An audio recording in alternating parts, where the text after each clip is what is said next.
가상 영화 한 편 보고 난 후에 탈원전에 미명하여서 멀쩡한 원자력 발전소를 정지시키고 관련 전문 인력, 교육훈련과 충원 시스템을 붕괴시키고 고도로 훈련된 세계 최고 수준의 기술진들의 밥줄을 끊는 이 어리석은 정책과 행위는 더 이상 정당화될 수도 없고 계속되어서도 안 될 것입니다. 제가 집권 후 그린 에너지 정책의 미비점을 보완하고 비교의가 있는 원전 정책은 적극 병행해 나갈 것입니다. 기업은 일자리 창출의 주역입니다. 자유민주주의 토대 하에서 자유로운 기업 활동은 최대한 보장돼야 합니다. 이념에 경도돼 가지고 기업인들의 부의 축적을 죄악시하고 정당한 부의 축적조차 마치 죄 지은 사람들이냐 몰아붙인 이 문재인 정권의 지금까지의 반기업 정책은 대단히 어리석고 잘못된 정책이요. 당장 멈춰야 됩니다. 해외에서 한국에 국위 선양을 하는 것은 대통령도 아니에요. 국회의원도 아닙니다. 바로 우리의 우수한 기술로 생산된 제품들입니다. 세계인들은 문재인 대통령 이름 석자는 몰라도 메이드 인 삼성, LG TV, 메이드 인 코리아는 기억하고 현대차를 기억합니다. 세계인들은 K-팝에 환호하면서 김치를 한국인의 상징으로 여깁니다. 노동자의 권익보호는 기업의 육성과 건전한 경영 환경 속에서 보장될 수 있는 것이며 그것이 생존을 위협할 정도로 일방적이거나 폭력적이 돼서는 안 됩니다. 세계 제일 수준이 되도록 노동 생산성을 높이고 노사 상생의 길을 찾아야 합니다. 아니 자기들의 삶의 일터인 일터리를 망가뜨리고 어찌 회사의 월급이 오르기를 원할 수 있겠습니까? 회사가 있어야 노동자도 존재하는 것입니다. 노동자의 열악한 처우 개선 요구는 귀담아 듣되 자신들만의 리그를 추구하는 귀족 노조, 강성 노조가 우리 경제의 발목을 잡는 나라가 돼서는 안 됩니다.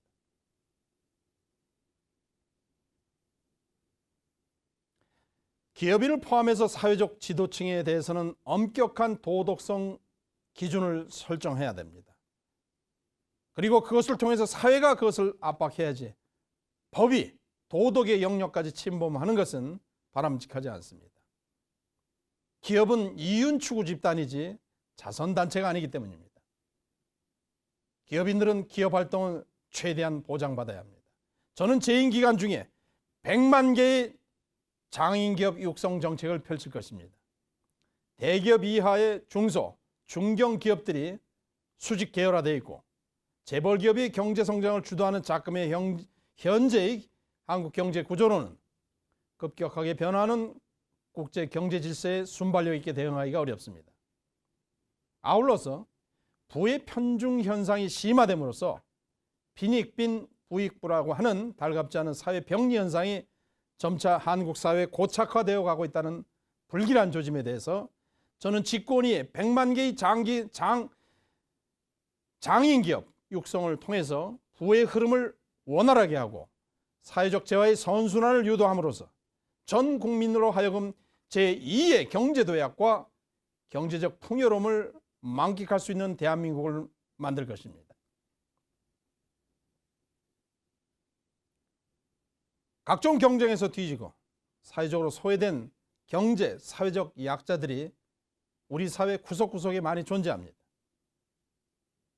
이미 유럽 선진국들이 오래전부터 채택하고 시행하고 있는 이른바 요람에서 무덤까지 전 국민 의료 복지 혜택을 실현한 유럽 선진 각국의 사례를 하루빨리 우리나라에도 적용해서 병원비가 없어서 병을 고치지 못하는 슬픈 사례가 발생하지 않도록 할 것입니다. 정부의 불필요한 재정 수요를 과감하게 줄여서 의료와 복지 재정으로 전환해서 전 국민이 한국판 요람에서 무덤까지 선진 의료 복지 혜택을 받도록 할 것입니다.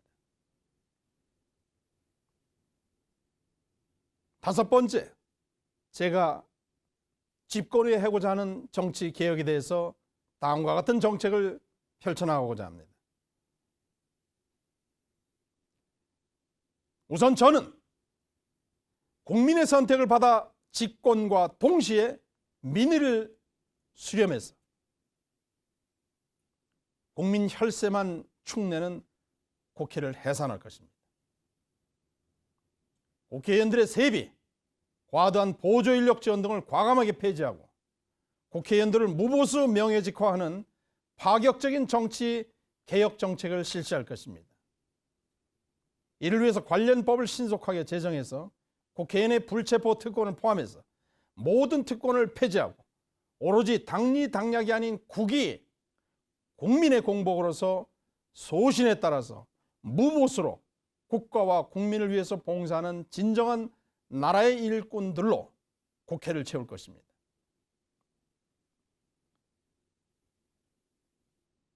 한국 정치 폐해자, 망국적인 현상인 전라도, 경상도, 이 지역주의 타파를 위해서 각 분야별 지역 차별주의를 금지하는 엄격한 법적 제도적 장치를 마련해서 다시는 이 좁은 땅에서 남북이 두 동강이 난 것도 모자라서 남남이 갈등하고 상호 비방 불신하고 불구 대천지 원수처럼 지내는 일이 없도록 할 것입니다. 향후 망국적인 지역주의를 조장하는 모든 정치인이나 지도층들에 대해서는 엄중하게 그 책임을 물을 것입니다.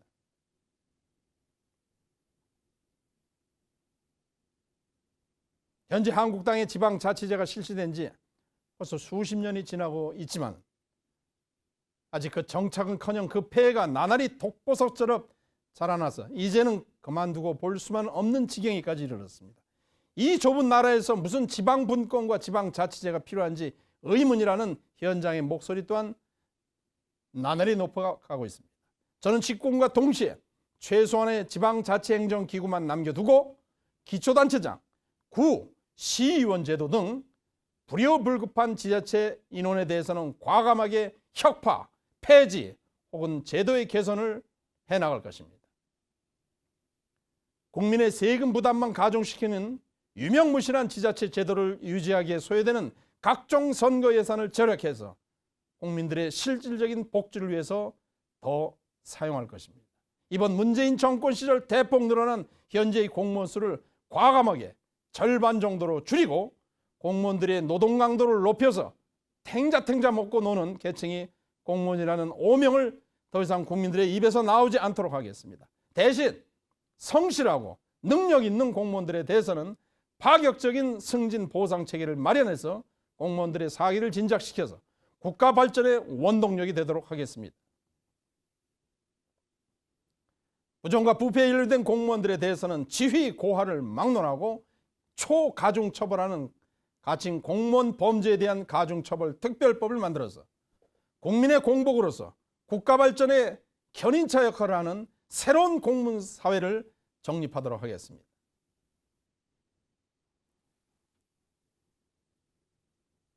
여섯 번째, 남북 관계 개선과 통일 대비한 전략에 대해서 말씀드리겠습니다. 우리는 지난 70여 년간 남북은 끊임없는 갈등과 분쟁, 제2 한국전쟁 발발의 상시적 위기 속에서 마음 졸이면서 살아왔습니다. 1953년서부터 시작된 북한의 핵 개발 프로그램이 이제는 완성 단계에 접어들어서 대략 60기에서 100기 정도 내외의 핵무기가 우리를 겨냥하게 된, 우리는 그야말로 핵을 머리에다 이고 사는 지경에 이르렀습니다. 현재 북한은 미북 정상회담 실패 이후에 더더욱 핵 개발에 매달리고 있는 실정입니다.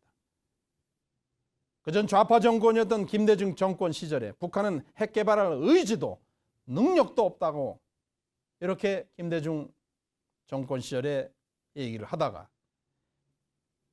미국에 의해서 북한 핵 개발 프로그램이 발견으로 인해서 한 방 먹었습니다.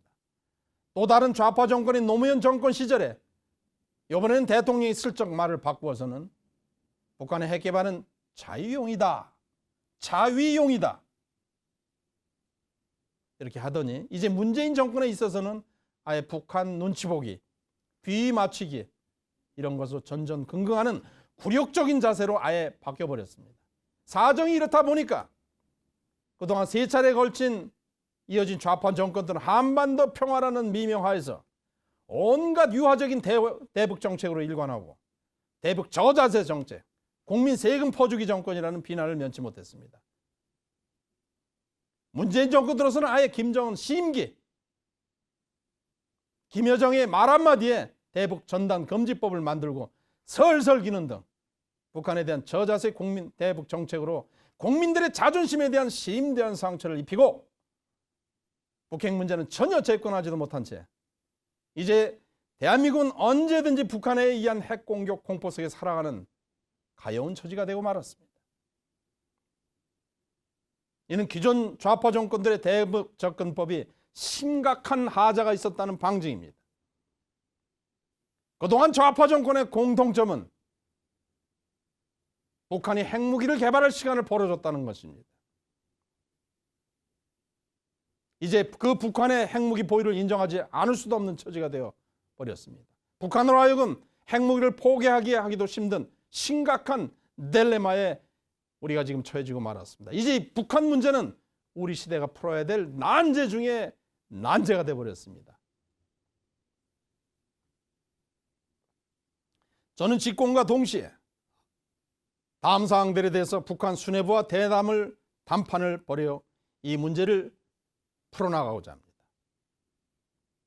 그것은 첫째, 북한의 개방과 국제사회의 일원으로 유도하기 위해서 북한군 일부 한 5천 명에서 1만 명 정도 시범적으로 이른바 세계평화유지군 PKO로 전환하도록 북한과 국제사회를 설득하고 그 반대급부로 북한에 대한 국제투자를 돕는 열린 대북 정책을 펼쳐나가고자 합니다.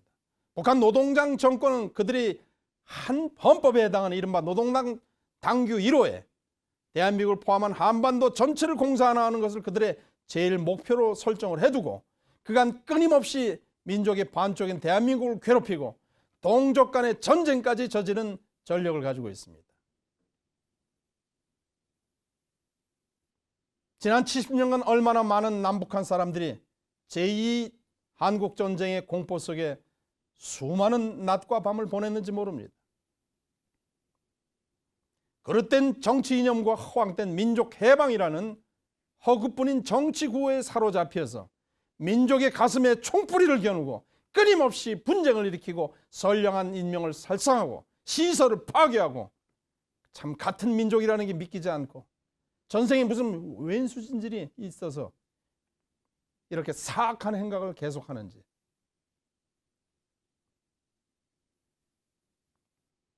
이제 우리뿐만 아니라 세계를 상대로 해서 핵무기로 협박하고 전례 없는 왕족, 김씨 왕조의 정권 유지를 위해서 국제 마약을 제조해서 유통하고 위페인 블루노트라는 걸 갖다가 미국 달러를 위조 지폐를 찍어서 유통시키고 인터넷 해킹해서 딴 나라에 있는 금고에 있는 돈 훔쳐가고 자유진영을 향해서는 사이버 공격을 한다. 온갖 못된 짓만 골라가면서 하니 악의축이라는 평가가 크게 과장되거나 잘못된 평가가 아니라는 생각이 들 정도입니다. 이들이 세계가 얼마나 그들을 손가락질하고 깡패 국가로 경원시하고 그 존재의 가치를 평가하지 모르는 그런 것 같습니다. 한동안 걸핏하면 미국하고 한국을 향해서 핵공격하겠다는 공갈 협박도 서슴질 않았습니다. 이들을 달리기 위해서 그동안 많은 노력을 우리는 기울여왔습니다마는 번번이 뒤통수만 맞고 채이고 능욕을 당했습니다. 이 구제불능의 우리의 반쪽을 과연 어떻게 할 것인가? 아직 그 답을 정확히 제시해 줄 수 없는 듯합니다. 저는 집권하면은 이 북한 문제를 열린 대북 정책을 통해서 전향적으로 풀어나갈 별도의 대책기구를 또 한편으로는 부국강병을 통해서 국력을 도모하고 다른 한편으로서는 국제사회와 함께 북한을 정상적인 국제사회 일원이 되도록 그들을 최대한 설득하고 국제사회와 함께 그들을 세계 평화에 이바지하게 함으로써 그들의 자존감도 지켜주고 그간 단지 남조선을 침략해서 전 한반도를 공산한다는 것만이 유일한 존재 이유가 되어버린 그들의 그릇된 대남 정책 노선에 혁명적인 변화를 유도할 것입니다.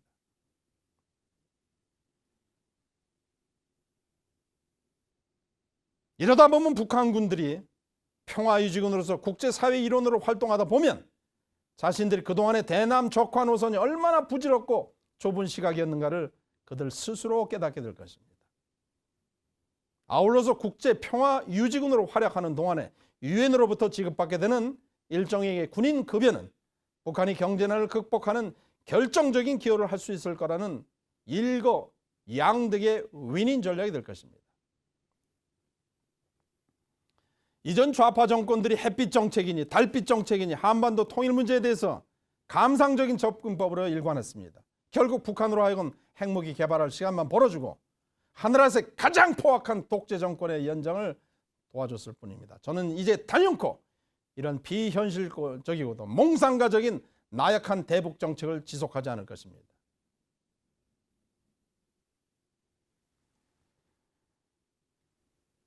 저는 남북 간의 화해를 위해서 죽은 자를 먼저 화해하게 하는 정책을 펼칠 것입니다. 남북이 산 자들은 지난 70년 동안 보여줬듯이 화해하지 않았습니다. 왜 그럴까요? 바로 각자의 기득권 때문입니다. 이들이 편협한 기득권을 지키기 위한 노력으로 70여 년간 지금까지 남북관계는 그 긴장 속에 아무런 진전이 없었습니다. 그만큼 산자끼리의 화해가 어렵다는 얘기입니다. 저는 집권 기간 중안에 사회적 중지를 모아서 호국 영령과 순국 선열을 모신 동작동 국립묘지와 대전 국립현충원을 DMZ로 옮기는 노력을 하려고 합니다. 아울러서 북한의 전쟁 영웅들, 그들의 전쟁 영웅들이 잠들어 있다는 혁명 열사능을 DMZ 바로 우리 옆부지로 옮기도록 북한을 설득할 것입니다. 우리의 호국 영령들은 그들의 입장에서 봤을 때는 원수였고 그들의 혁명 전사들은 우리를 괴롭힌 적군들이었습니다. 죽은 자들을 한 곳에 모시고 산 자들이 추모하다 보면 그동안 서로 죽이지 못해가지고 혈안이 됐던 이 모든 우리들의 과거 행적들이 얼마나 허망한 짓거리였다는가, 얼마나 헛된 일이었다는 걸 산 자들이 깨닫게 될 겁니다. 동족을 향해서 총뿌리를 겨누는 행동이 얼마나 잘못된 행동이었는가 스스로 깨닫고 70년간을 천형처럼 지속해온 적대 감정을 내려놓게 될 것입니다. 이러한 상호에 대한 적대감에 대한 참회와 순화 과정 없이 그간의 정치적인 목적인 인위적인 통일 정책과 논의는 모두 헛된 것입니다. 그것은 역사가 증명하고 있습니다. 이제는 우리 남북관계의 정급법은 이처럼 파격적이고 혁명적으로 변화해야 됩니다. 평화라는 것은 힘에 기초해야 됩니다. 우리는 얄팍한 그런 감성적인 통일론자가 돼서는 안 됩니다. 우리 현재의 생존보다 당장의 통일이 중요하지도 피부에 와닿는 이야기도 아닙니다. 더욱이 통일은 화려한 정치적인 수사로 치부될 성격의 사건이 아니란 말입니다. 현실적인 토대 위에 노력을 하되 우리는 통일 담론에 지나치게 침몰돼서는 안 됩니다. 통일이 국론 분열의 시발점이 되는 것도 경계해야 됩니다. 과거 좌파 정권의 인사들은 마치 통일이 당장 이루어질 것처럼 현실 감각을 잃은 채 호들갑을 떨었습니다. 달라진 게 뭐가 있습니까? 그냥 말잔치였을 뿐입니다. 그러는 사이 북한 정권으로 하여금 핵무기 개발과 양산할 시간만 벌어준 셈입니다. 기만전술인 이른바 북한의 통일전선 전술 용어인 민족끼리라는 정치적 수사 유혹에 빠져서 정작 중요한 민족을 위하여라고 하는 시익을 놓쳐서는 안 됩니다. 민족끼리보다 훨씬 중요한 것이 바로 민족을 위하여입니다. 이것은 굉장히 작은 단어 하나의 차이지만 이 구호 하나가 차이가 바로 우리 민족의 미래의 운명을 바꾸게 됩니다. 지난 70년간 민족끼리를 외치면서 온갖 모사를 꾸려왔던 북한의 오늘날의 처절한 모습에서 우리는 반면교사 타산지석을 삼아야 합니다. 민족끼리는 통일전선 전술에 의해서 사용되는 매우 선동적이고 폐쇄적인 구호입니다. 이 구호가 북한을 철저하게 북한 사회로부터 고립시키고 망하게 한 어리석은 구호입니다. 그에 반해서 제가 주장하는 민족을 위하여는 열린 구호입니다. 국익과 민족의 이익에 부합하는 구호입니다. 민족을 위해서 우리가 행동하고 민족을 위해서 우리가 통일을 논할 때 우리 민족의 풍요와 번영이 기다리고 있습니다. 민족끼리는 이미 검증이 끝난 유효기간이 다한 한참 지난 용도 폐기를 해야 될 구호입니다.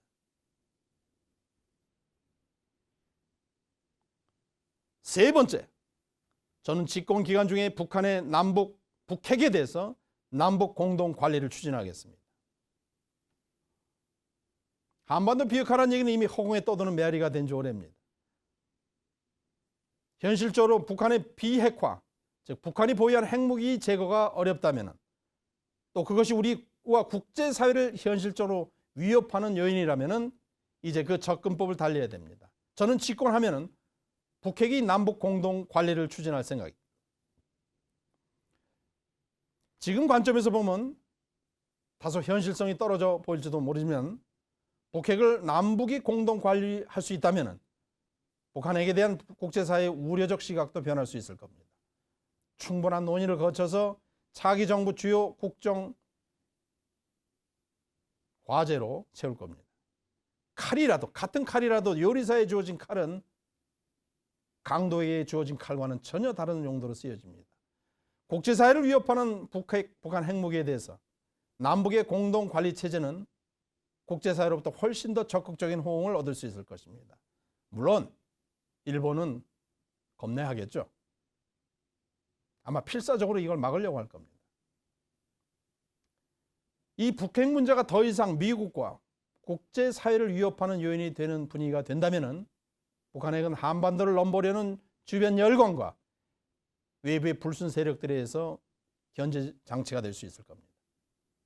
한반도의 비핵화라는 정책 전제하에서도 북한 문제를 풀지 못하는 지금의 북핵 남북 공동 관리는 하나의 분명한 대안이 될 것입니다. 저는 집권의 한반도 공동 방위사령부 창설을 추진할 겁니다. 지금은 남북이 첨예한 군사적인 대결 상황에 있고 단 한 발짝도 앞으로 나가지 못하는 상황이지만 상황이 변한다면 우리 한반도 전체를 방위하는 한반도 공동 방위사령부를 창설해서 한반도 전역에 대한 방어 체계를 수립하는 것이 남북 관계의 현실적 건설적인 변화를 유도할 수 있는 기폭제가 될 것입니다.